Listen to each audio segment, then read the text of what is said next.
کې به دعا غوښتله. طریقه یې داسې وی د لاس تا خېټې نه دي دا به خپل مخ ته مخامخ کړي دي سی به لاس موږ یا امام دعا غواړي یا داسې لاس داسې نیولي آمین آمین آمین څوک دا چل کوي آمین آمین دا داسې خدای قبلوي آمین آمین لاسونه به مروړي او آمین آمین داسې خدای دعا نه قبلوي. نبی علیه السلام به داسې دا لاسونه نه دي دا د لاسونو دا خېټې به داسې مخ ته مخامخ کړي دي دعا به امام الانبیا غوښتل. رب العالمین جبرائیل امین ته وی دعا مې ولا پوره قبول کړه. وی کور مې ولم ورکه وی کم جنت چې مې نبی کریم صلی الله علیه وسلم له تیار کړی و چې هغه جنت الفردوس دی وی اقا جنت مې ورله ورکه او د نبی کریم صلی الله علیه وسلم سره مې ولا نکام وتړله. په جنت کې به د نبی علیه السلام بیبي وی ښه بیبي اسیا فرعون نه لاس وینځل الله د انبیاو سردار ورکو الله د جنتونو سردار ورکو الله د بنی آدم سردار ورکو. رب العالمین داغه په نکاح کې راوستل. هر حالت کې به بروسه په الله کو خپل تعلق به د الله سره جوړو. اکه د مخلوق پر رضای پسې شو کنه دا ټول برانه خپشي خدای برضا کو مخلوق په خپل رضا کیږي ان شاء الله. سوک حاجتمن براغه کنا سوک حاجتمن براغه بلال رضی الله تعالی عنہ نبی علیہ السلام ته حاجت ظاهر کو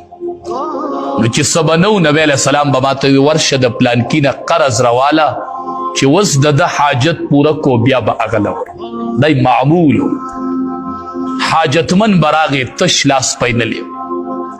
بس چې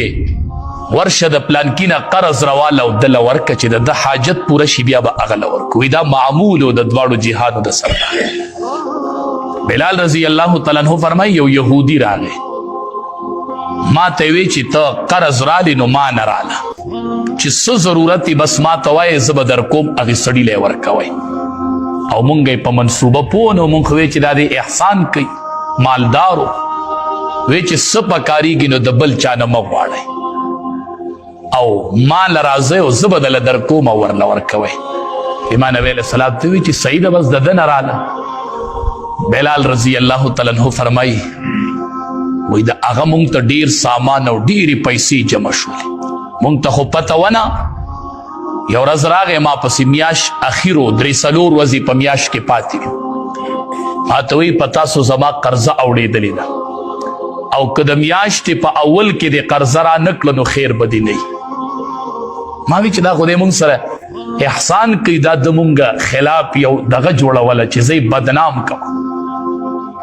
اخیر یو ورځ دی او ما ته وی چې اول ته د قرضه حواله نه کړله نو بیا به ښه نه وي. بلال رضی الله تعالی عنہ فرمایي وی زه ډېر په تکلیف کې پرېوتلم ډېر په تکلیف کې چې دا به اوس څه چل کېږي دا ورځې اوس پوره شي دی خو به مونږ شرمئ بیا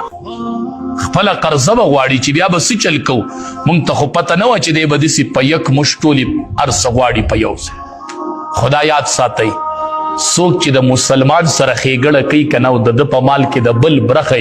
دا سړی به چرې خدای بد نه راوړي چې دی بل سمئ الله به دې